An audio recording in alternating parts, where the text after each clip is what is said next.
जय हिंद एवरीवन। हम लोग आज प्रेसिडेंट के बारे में पढ़ने वाले हैं। अगला टॉपिक है प्रेसिडेंट और यहाँ से क्वेश्चन बहुत सारे पूछे गए हैं। शुरू करते हैं प्रेसिडेंट टॉपिक का। प्रेसिडेंट ऑफ इंडिया क्या है? एक सेरेमोनियल हेड होता है, हेड ऑफ द स्टेट होता है, ठीक है, माना जाता है प्रेसिडेंट को ही इंडिया का। और कमांडर इन चीफ होता है इंडियन आर्म फोर्सेस का। प्रेसिडेंट का जो इलेक्शन होता है वो इनडायरेक्टली इलेक्टेड होता है इलेक्टोरल कॉलेज से, जिसमें पार्लियामेंट ऑफ इंडिया के बोथ हाउस लोकसभा राज्यसभा के मेंबर्स यानी एमपीज होते हैं। Legislative assembly of each India states यानी एमएलएज होते हैं। और यूनियन टेरिटरी के जिसमें दिल्ली पुडुचेरी के जो स्टेट के मेंबर्स हैं मेंबर्स हैं उनके मेंबर्स शामिल होते हैं, है ना। जो डायरेक्टली इलेक्टेड होते हैं उनको ही शामिल किया जाता है, नॉमिनेटेड नहीं शामिल होते हैं, ध्यान रखिएगा।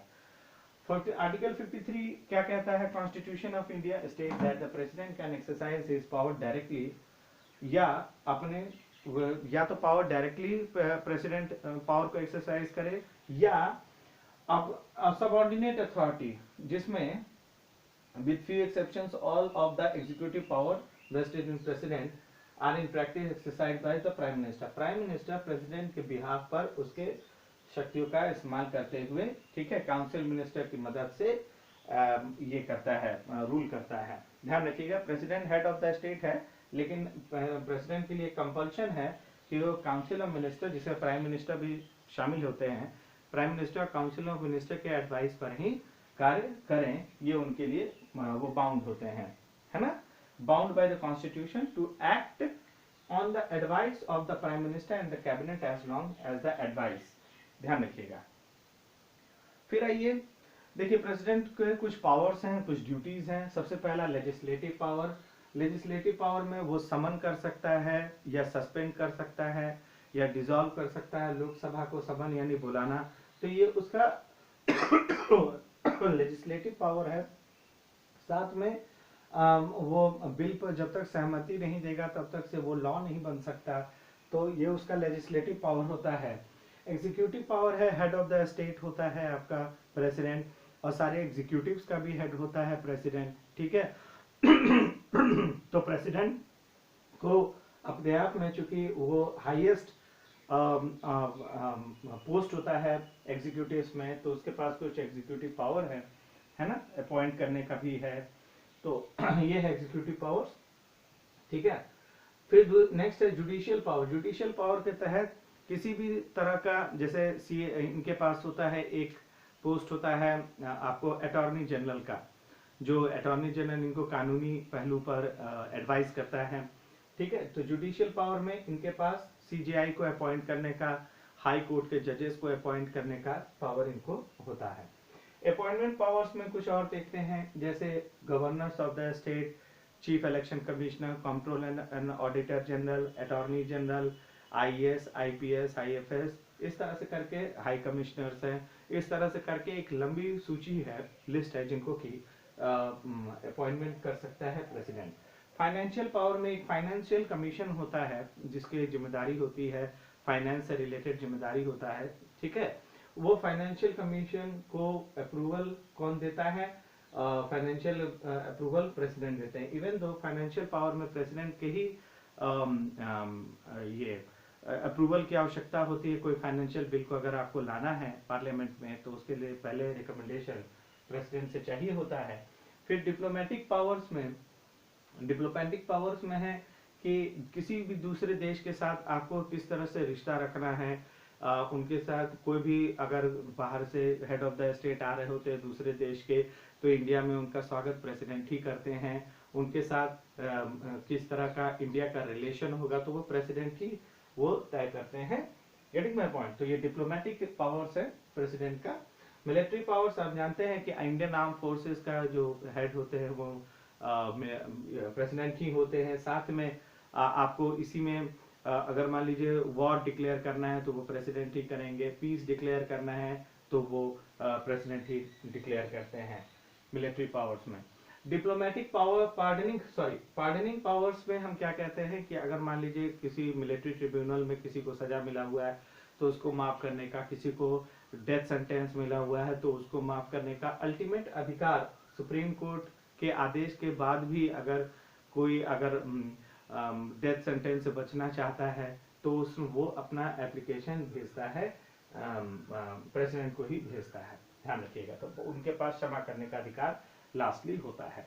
इमरजेंसी पावर्स में याद होगा आपको कि प्रेसिडेंट रूल आर्टिकल 356, अगर लॉ एंड ऑर्डर मेंटेन ना हो, क्रिमिनल एक्टिविटी बढ़ जाए स्टेट में, तो उस दशा में प्रेसिडेंट रूल आर्टिकल 356 या इमरजेंसी प्रोविजंस में आर्टिकल 352 और जो नेशनल इमरजेंसी है आर्टिकल 360 जो फाइनेंशियल इमरजेंसी है, और 356 स्टेट इमरजेंसी जिसका दूसरा नाम प्रेसिडेंट रूल भी बोलते हैं। तो वो इमरजेंसी प्रोविजंस किसका अधीन होता है? प्रेसिडेंट के ही अधीन होते हैं।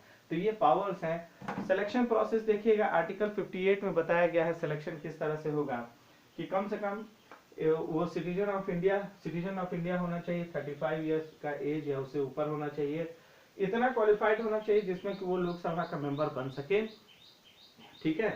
उसके अलावा वो किसी भी ऑफिस ऑफ प्रॉफिट यानी कहीं और से उसको पैसे से लाभ ना मिलता हो, ठीक है, क्योंकि वो प्रेसिडेंट बनना चाह रहा है तो यहाँ पे वो सोली प्रेसिडेंट के पोस्ट के लिए ही रहेगा।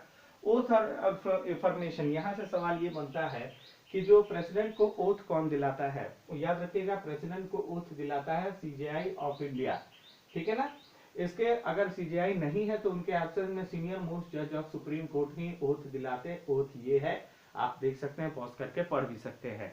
और याद रखिएगा, प्रेसिडेंट अपना रेजिग्नेशन किनको देता है? वाइस प्रेसिडेंट को देता है, क्योंकि प्रेसिडेंशियल एलिमेंट जो है वाइस प्रेसिडेंट में भी है। तो प्रेसिडेंट अपना रेजिग्नेशन, ध्यान रखिएगा, क्वेश्चन पूछता है, वाइस प्रेसिडेंट को देता है। कोई उनके जो अभी तक में 1 फरवरी 2018 तक में इनकी तनख्वाह जो थी 5 लाख के अराउंड थी, अब बढ़ गई हो। टाइप्स ऑफ वीटो, ध्यान रखिएगा, वीटो का मतलब होता है आई फॉरबिड, यानी मैं मना करता हूं, नहीं मैं करूंगा, सहमति। एब्सोल्यूट वीटो समझिएगा, ये 3 वीटो है। 3 वीटो में प्रेसिडेंट के पास है। The power of the president to withhold the assent to the bill is termed as the absolute veto. इसमें क्या होता है? प्रेसिडेंट क्या करता है? विथहोल्ड यानी रोक के रखता है कि अपनी सहमति यानी एसेंट टू द बिल यानी सहमति नहीं देगा, इसको बोलते हैं एब्सोल्यूट वीटो। वो सहमति ही नहीं दिया, वो विथहोल्ड करके रखा हुआ, रोक के रखा हुआ है, तो इसको बोलते हैं एब्सोल्यूट वीटो। दूसरा है सस्पेंसिव वीटो। इसमें क्या करता है president? To return the bill to the parliament with और without consideration is called suspensive veto. Suspensive veto में ये प्रेसिडेंट क्या करते हैं कि उतना पार प्रेसिडेंट बिल को वापस पार्लियामेंट में भेज देते हैं, ध्यान रखिएगा, ठीक है, उसको कि भाई आप इस पर कंसिडरेशन करिए। The power of the president to return the bill to the parliament with or without consideration is called suspensive veto। यानी आप चाहे कंसिडरेशन करें या किसी भी एवज में वापस भेज देना पार्लियामेंट को बिल, ये सस्पेंसिव वीटो है प्रेसिडेंट का दूसरा वीटो पावर। तीसरा है पॉकेट वीटो। इसमें क्या करता है president? To not act upon the bill is termed as a pocket veto, यानी प्रेसिडेंट कोई हरकत उस बिल को लेकर के नहीं करता है ना, उस पर साइन नहीं करता है, वो पॉकेट वीटो कहलाता है। एब्सोल्यूट वीटो और पॉकेट वीटो में अंतर क्या है? उसको विथहोल्ड करके रखा हुआ है, रोक के रखा हुआ, जितना सब है 5 साल अपना वो होल्ड करके रखे, छोड़ दे वैसे ही।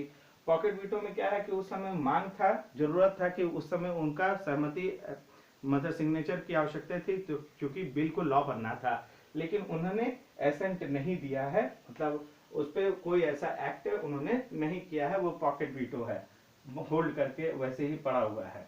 ये लंबे समय तक जा सकता है, ये ध्यान रखिएगा, वो ये तत्कालिक है। अब इंडिया में प्रेसिडेंट ने एब्सोल्यूट वीटो को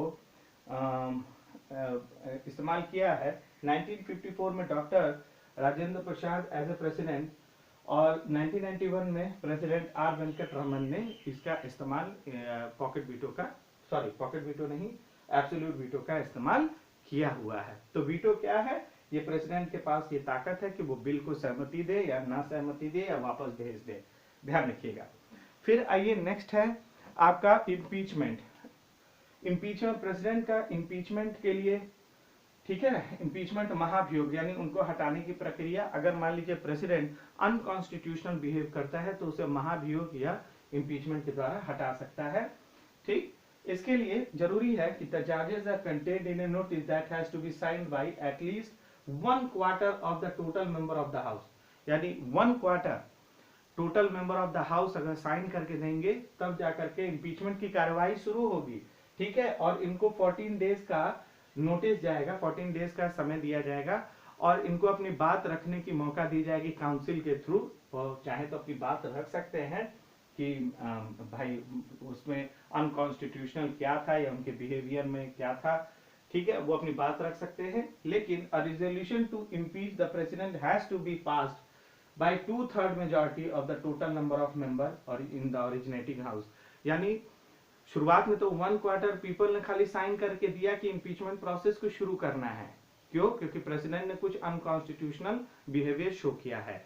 लेकिन जब वो प्रक्रिया शुरू हुई और जब इस दौरान प्रेसिडेंट अपनी बात रखेंगे, 14 दिन की समय उनको दिया जाएगा, लेकिन जब वोटिंग होगी और 2/3 मेजोरिटी ने अगर मेंबर ने अगर वोट कर दिया जिसमें ओरिजिनेटिंग हाउस यानी जहां पे सबसे पहले लाया गया था बिल को, अगर वहां पे अगर वोटिंग करा दी गई तो 2/3 बहुमत अगर मिल गया तो उसके बाद माना जाता है कि प्रेसिडेंट क्या हो गए, हट गया अपने पोस्ट से, इम्पीच कर दिया गया, ठीक है। नेक्स्ट है सक्सेशन। अगर प्रेसिडेंट नहीं होते हैं अपने पद पर किसी कारण से, अगर उनका एक्सपायरी हो गया है टर्म यानी 5 साल पूरे हो गए प्रेसिडेंट के, अगर किसी वजह से डेथ हो गया, उन्होंने रिजाइन कर दिया, सुप्रीम कोर्ट के द्वारा उनको हटा दिया गया क्योंकि अनकॉन्स्टिट्यूशनल था, या इम्पीचमेंट कर दिया गया यानी पार्लियामेंट ने उनको हटा दिया, तो उस दशा में कौन होगा? Vice president of India president का पोस्ट तब तक से टेम्पोररी संभालेंगे जब तक कि नए प्रेसिडेंट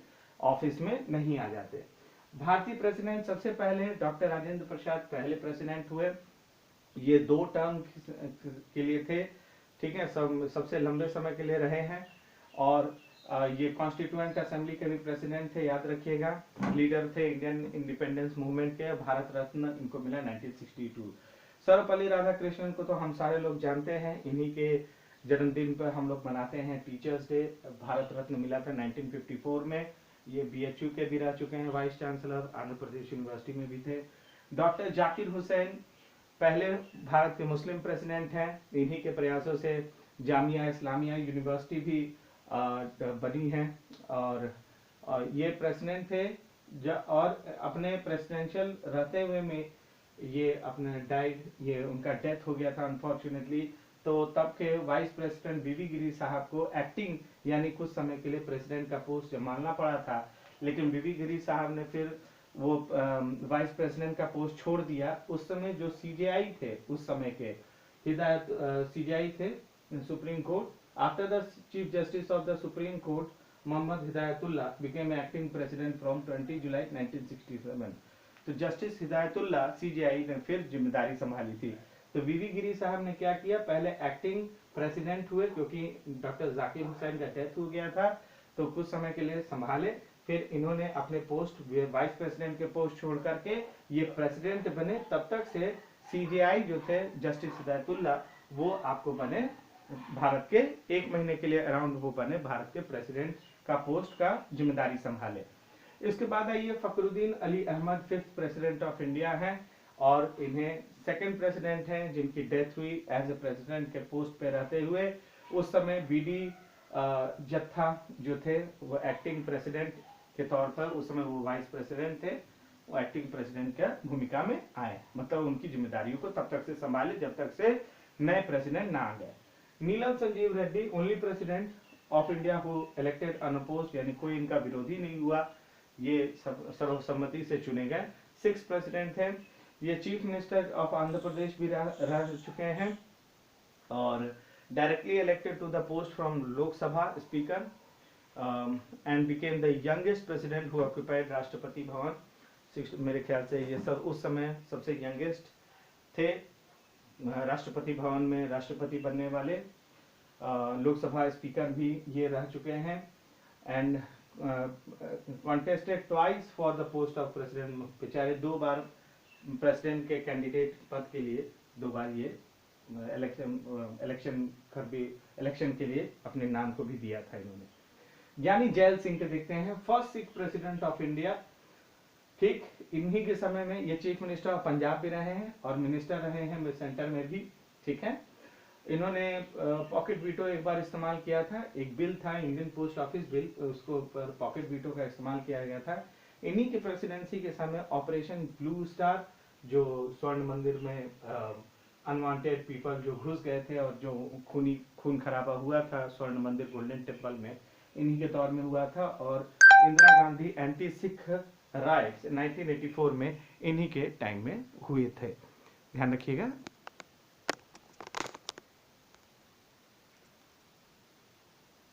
फिर आइए R Venkataraman. R Venkataraman elected हुए as the president of India from 25 July 1987। उसके बाद ये आपको भारत के राष्ट्रपति बने हैं और इन्हें ताम्रपत्र कंट्रीब्यूशन इंडियन फ्रीडम स्ट्रगल में चूंकि इनका महत्वपूर्ण भूमिका था तो इन्हें ताम्रपत्र सम्मान भी दिया गया था। फिर आइए नेक्स्ट है doctor Shankar Dayal Sharma, 9th president of India. Shankar Dayal Sharma 9th president of India, ठीक है। 8th वाइस प्रेसिडेंट थे और 1952 से 1956 chief minister of Bhopal and cabinet minister of 1956। तो ये इनका एक अपना जीवन का रहा है, इनका कुछ अचीवमेंट्स रहा है। चलिए आगे चलते हैं। Doctor KR. Narayanan. KR. Narayanan first Dalit president of India, क्योंकि सेकेंड दलित प्रेसिडेंट रामनाथ कोविंद हैं, ध्यान रखिएगा, और ये साउथ इंडिया से आते थे। KR. Narayanan was the first Dalit president of India and the first Malay person to receive the highest post office of the country. He was the first president to vote in Lok Sabha election. बहुत ज़्यादा कुछ नहीं, बस समझ लीजिए first दलित president रहे हैं, जो इम्पोर्टेंट जो आपको एग्जाम में पूछता है। फिर डॉक्टर एपीजे अब्दुल कलाम, हम सबके प्यारे, बहुत first scientist to became the president of India. इनके बारे में तो कहना ही क्या है, मिसाइल मैन ऑफ इंडिया हैं, फर्स्ट साइंटिस्ट हैं जो took over the post of president and the vice president, first president of India who won the most vote, मतलब इनको सबसे ज्यादा वोट्स मिला था, क्योंकि इनकी सम्मान ही कुछ अलग है। In his directorial Rohini first satellite अग्नि पृथ्वी मिसाइल वे सक्सेसफुली लॉन्च्ड, इन्हीं के मतलब अंडर में पोखरण सेकंड का जो टेस्ट हुआ था तब ये चीफ साइंटिस्ट थे उसमें, है ना। After the original nuclear war test of 1974, उसके बाद तो और इनको भारत रत्न भी मिला 1977 में। मतलब कहने का मतलब है कि he was the wonderful man, no doubt about it, और देश को इन्होंने बहुत आगे ले गए। इसके बाद आइए श्रीमती प्रतिभा देवी सिंह पाटिल, ये first women president of India हैं, गवर्नर रह चुकी हैं राजस्थान का, महाराष्ट्र लेजिस्लेटिव असेंबली की मेंबर रह चुकी हैं, है ना, और सुखोई विमान में ये मतलब फ्लाई कर चुकी हैं, तो ऑब्वियस है बहुत मायने रखता है। आगे चलते हैं प्रणब मुखर्जी साहब हैं। ये आपको Pranab Mukherjee was the finance minister, central government में थे, उसका प्रेसिडेंशियल इलेक्शन लड़ चुके हैं।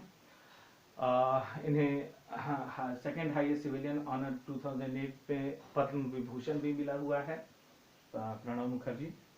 फिर लास्टली रामनाथ कोविंद, जो प्रेजेंट टाइम में मौजूद हैं, आपको उत्तर प्रदेश के कानपुर से आते हैं और बाकी second Dalit president of India हैं।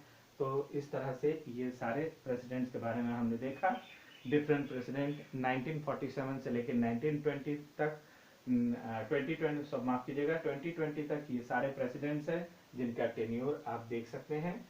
तो इस तरह से हम लोगों ने आज पढ़ा प्रेसिडेंट के बारे में कि कैसे प्रेसिडेंट का अपॉइंटमेंट होता है, प्रेसिडेंट किनको किनको अपॉइंट करते हैं, प्राइम मिनिस्टर हो चाहे काउंसिल ऑफ मिनिस्टर हो, चाहे ये प्राइम मिनिस्टर की ही जिम्मेदारी है, प्राइम मिनिस्टर ही उनका डिस्क्रिशनरी पावर ही होता है कि वो जो भी मेजॉरिटी वोट के साथ आई हुई पार्टी है उसको इनवाइट करें कि वो सरकार बनाते हैं। Getting my point. तो प्राइम मिनिस्टर का पावर्स भी हम लोगों ने पढ़ा, प्राइम मिनिस्टर जितने प्राइम मिनिस्टर हुए उनके समय में महत्वपूर्ण घटनाएं क्या क्या थी, ये सारे हम लोगों ने देखा। तो प्रेसिडेंट का तो यहाँ आज हम लोगों ने प्रेसिडेंट में सारे फैक्ट्स जितने भी थे, पॉइंट्स जो भी इंपॉर्टेंट पॉइंट्स थे प्रेसिडेंट वाले टॉपिक में जो पूछे गए सवाल है उनको हमने संकलन करके यहाँ पे दिखाया। जहाँ जरूरी लगता है वीडियो पॉज करिए और उसको दोबारा से देखिए, दोबारा से समझने का प्रयास करिए।